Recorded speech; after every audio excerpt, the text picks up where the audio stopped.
Mesdames et messieurs, bonsoir. Soyez les bienvenus pour cette nouvelle édition de votre journal de 22 heures. À la une, dans l'actualité.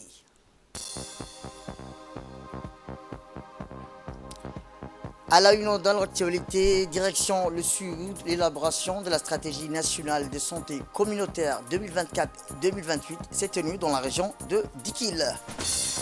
Et enfin, dans l'actualité internationale, la Cour internationale de justice reconnaît un risque de génocide à Gaza, en Palestine. C'était le titre. Merci si vous nous rejoignez. Eh bien, je vous le dis dans le titre, le vice-président du conseil régional de Dikil, Ibrahim Gourro, et le préfet adjoint de la région de Dikil, M. Youssouf Ali, ont présidé les assises de la concertation préliminaire pour l'élaboration de la stratégie nationale de santé communautaire 2024-2028. Assisté d'un expert international, l'exercice de concertation a réuni le médecin-chef du CMH de Dikil, Jama' Moussa Ouaïs, et la responsable administrative de l'hôpital régional de l'ICB, Mme Hawa Suleiman, et les autres cadres du ministère de la Santé, ainsi que les principaux leaders communautaires des deux régions du Nord. À noter que les responsables des différentes administrations décentralisées des deux régions. À travers cette approche inclusive de tous les acteurs régionaux, le département de la santé souhaite, avec le soutien de l'UNICEF, concevoir et valider une stratégie globale de promotion de santé communautaire qui prend en compte les spécificités de nos régions. La maman va faire sa planification familiale à jour, elle va faire ses consultations prénatales quand elle sera enceinte un jour, et l'enfant sera bien nourri et on n'aura pas de problème de malnutrition, on n'aura pas de problème de santé. Mais pour cela, il faut informer, former et accompagner la communauté. Toutes les maladies de l'enfant sont prévisibles, sont préventables.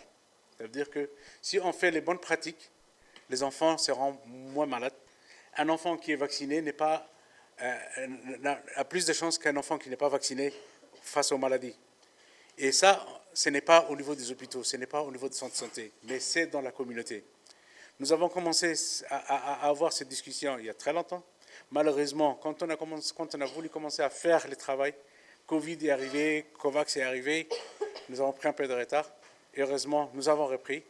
La politique a été élaborée et validée l'année dernière au mois de juin. Nous sommes actuellement dans le processus de faire les plans stratégiques et les plans opérationnels. Qu'est-ce que ça veut dire les plans stratégiques, les plans opérationnels? C'est vraiment descendre et faire les activités. Et la différence avec les anciens, c'est que cette fois-ci, les plans opérationnels seront, chaque région aura son propre plan opérationnel. C'est-à-dire que c'est avec cet atelier d'aujourd'hui, en vous écoutant, en comprenant où est le problème, qu'on va essayer de faire la réponse à un plan opérationnel stratégique. Et c'est vous qui allez maintenant implémenter, vous qui allez mettre en œuvre. Vous allez avoir des cibles, des indicateurs, et à la fin de l'année, monsieur le préfet et monsieur le conseiller régional et l'équipe cadre vont faire le suivi de ces plans opérationnels. Ce n'est plus au niveau du ministère de la Santé, tout va se faire décentralisé. Eh bien, cette stratégie nationale de la santé communautaire traduit les orientations de la politique de santé communautaire de juillet 2022 qui s'appuie sur l'approche communautaire pour la révalorisation des soins de santé primaires et le renforcement de la prévention en vue d'atteindre une couverture sanitaire universelle optimale. Écoutons le conseil technique du ministre de la Santé. Aujourd'hui, on est là pour mettre en place une nouvelle stratégie de communication. Donc,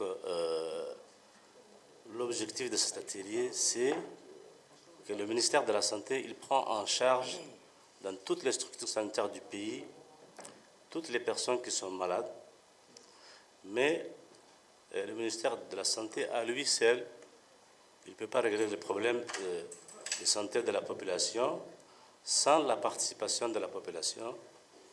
Donc, c'est pour vous dire que, par exemple, si je cite un exemple, 80% des maladies pour lesquelles les personnes viennent consulter dans les structures sanitaires viennent des problèmes d'hygiène.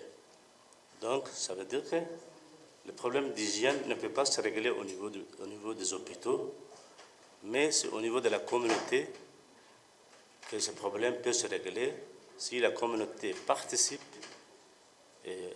à la mise en place de mesures d'hygiène, telles que le lavage des mains, par exemple. C'est les mères qui apprennent aux enfants comment se laver les mains quand est-ce qu'il faut se laver avec du savon. Avec ça, on peut éviter toutes les maladies diarrhéiques dues au problème d'hygiène. Donc, dans le cadre de la vaccination, c'est la mère qui doit savoir quand est-ce qu'elle va vacciner son enfant. C'est elle qui doit savoir le calendrier de la vaccination. Et c'est la mère qui doit savoir aussi, quand elle est enceinte, quand est-ce qu'elle doit passer la visite, combien de fois. Donc, tout cela ne peut pas se faire au niveau du ministère. Donc, c'est l'importance de cet atelier.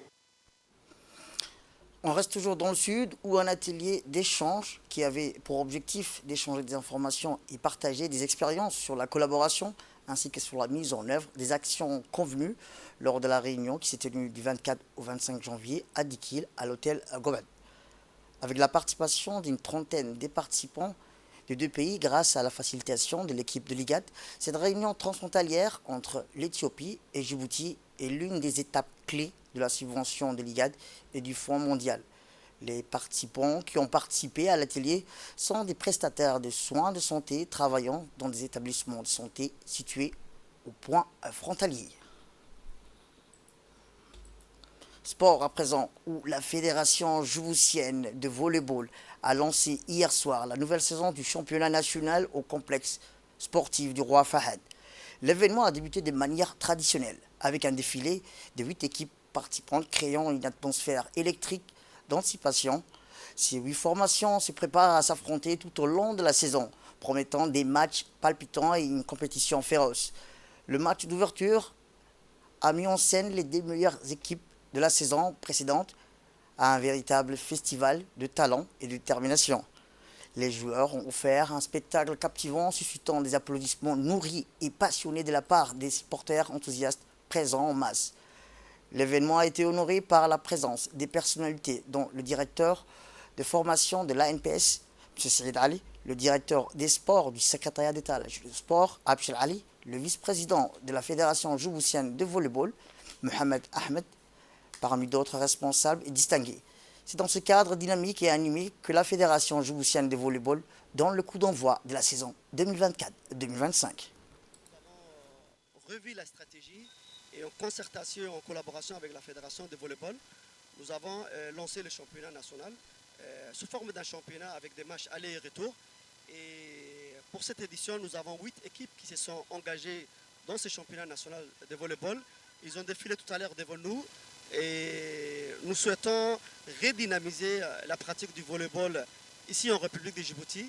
Inch'Allah, après ce championnat national de volleyball, nous aurons le championnat régional de volleyball où les 5 régions de l'intérieur vont jouer entre eux et pour à la fin avoir une équipe, l'équipe vainqueur du championnat régional et l'équipe vainqueur de la capitale. Et là, on va organiser la Super Coupe de Djibouti de volleyball. Donc nous avons un grand projet cette année, Inch'Allah, pour le volleyball.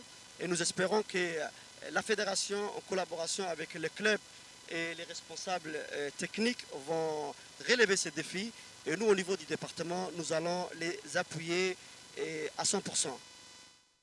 On reste toujours dans le domaine sportif, mais cette fois-ci dans le Nord, où la Fédération djiboutienne de football a lancé la campagne de détection des jeunes talents dans la région de Tadjoura. Le terrain synthétique de Tadjoura a vu la présence des centaines d'enfants âgés de 13 à 14 ans. L'objectif de cette campagne est l'admission des meilleurs talents à l'Académie d'excellence de Douda. Ces 30 sélectionnés auront un encadrement continu et être évalués 2 fois par mois jusqu'à obtenir un objectif final pour l'admission à l'école d'excellence de Douda.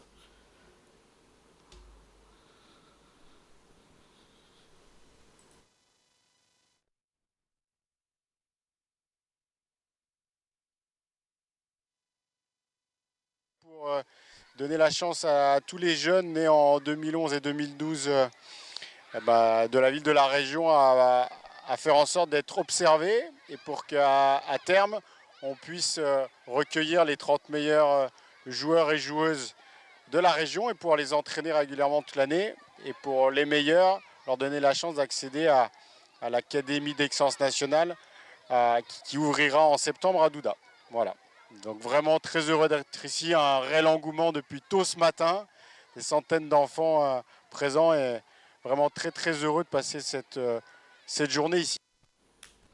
Toujours dans le Nord, où la sous-direction du secrétariat d'État chargé des sports a organisé une cérémonie de clôture de formation technique de l'art martiaux intitulée Van Voudrao, tout nouveau en République de Djibouti. En effet, ce stage de formation s'est tenu pendant une semaine au complexe sportif d'Obok, où une trentaine de jeunes Obokois et Obokoises l'ont bénéficié et les plus performants des apprenants ont obtenu des attestations de mérite.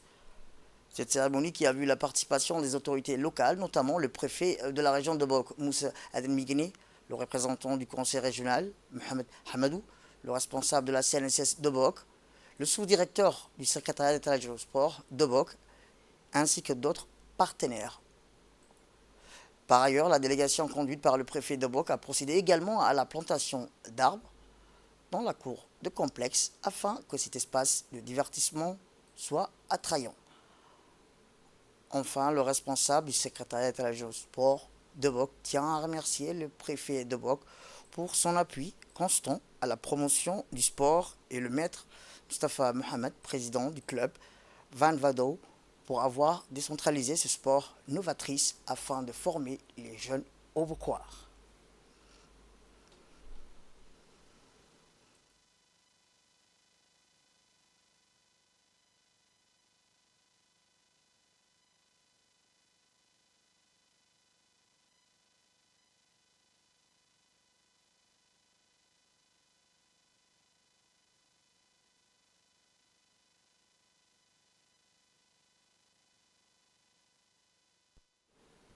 Eh bien, voici les propos du préfet lors de cette formation en arts martiaux.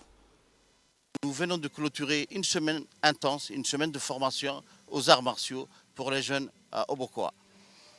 Nous connaissions bien donc le football, les sports collectifs et surtout à la natation, mais nous avons découvert aussi les arts martiaux durant cette semaine.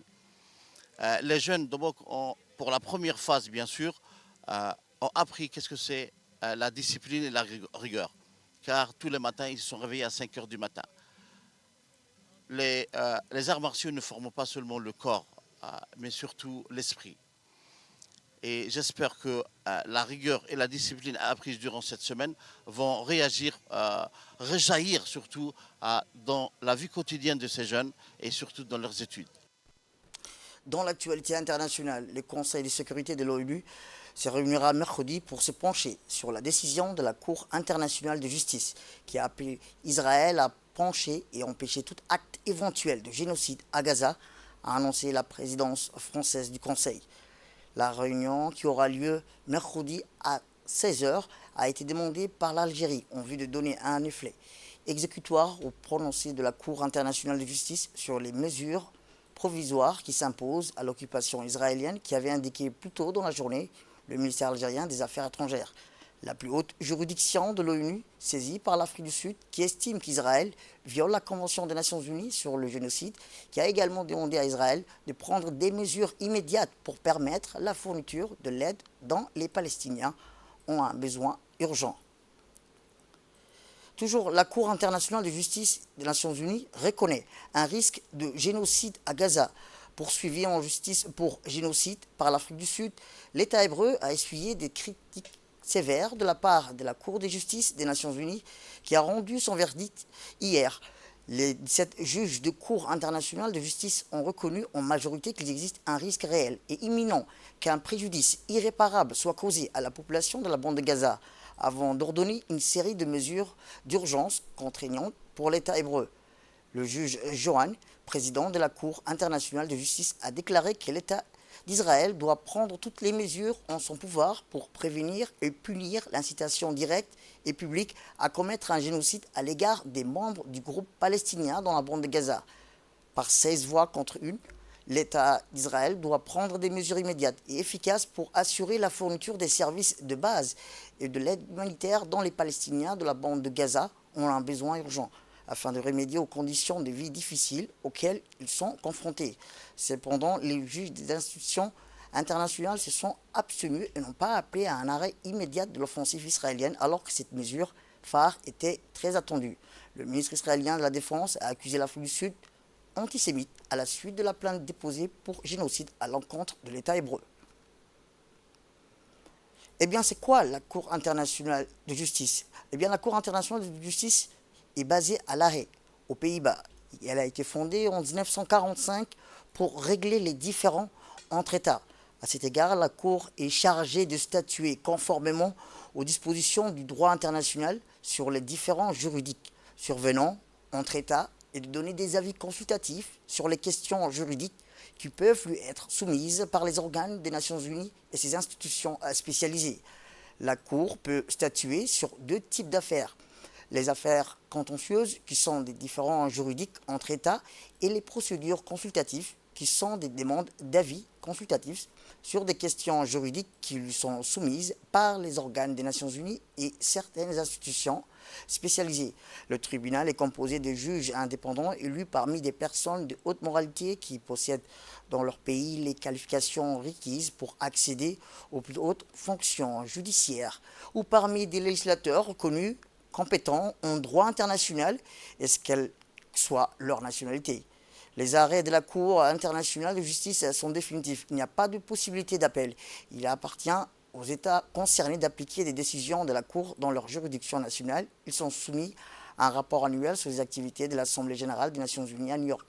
Il convient de noter que l'attention des médias sur la Cour internationale de justice augmente en janvier, à la suite de la décision de l'Afrique du Sud d'intenter une action en justice contre Israël pour violation par Israël et ses obligations en vertu de la Convention pour la prévention et la répression du crime des génocides en ce qui concerne les Palestiniens dans la bande de Gaza.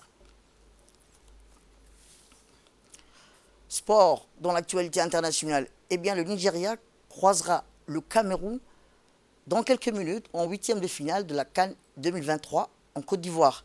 À la veille de cette confrontation, les deux sélectionneurs étaient en conférence de presse.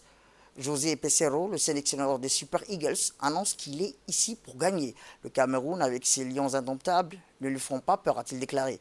Il a ses tours dans son sac. Côté camerounais, le patron de l'encadrement technique reconnaît que le Nigeria reste une grande nation de football.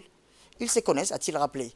Mais Rigobert Song dit avoir bien préparé ses poulains pour gagner. Et enfin, en Portugal, le premier événement du World Judo Tour de l'année 2024, c'est chez les hommes. Moins de 60 kilos, c'est le Ouzbek Baratov qui a remporté la médaille d'or après en finale face au Brésilien Michel Augusto. Les médailles ont été remises par Mohamed Emeridja, directeur de la formation de l'entraînement du judo. Dans la finale féminine de moins de 52 kilos, c'est l'Ouzbek Diora Keldi. Elle s'est imposée dans les 30 premières secondes du combat grâce à une impressionnante transition dans un judo-gatame, forçant la Hongroise Reka à se soumettre. C'est tout pour cette édition. Merci à vous de nous avoir suivis. Restez avec nous sur notre programme télévisé. Le programme continue sur Télé Djibouti. Restez avec nous.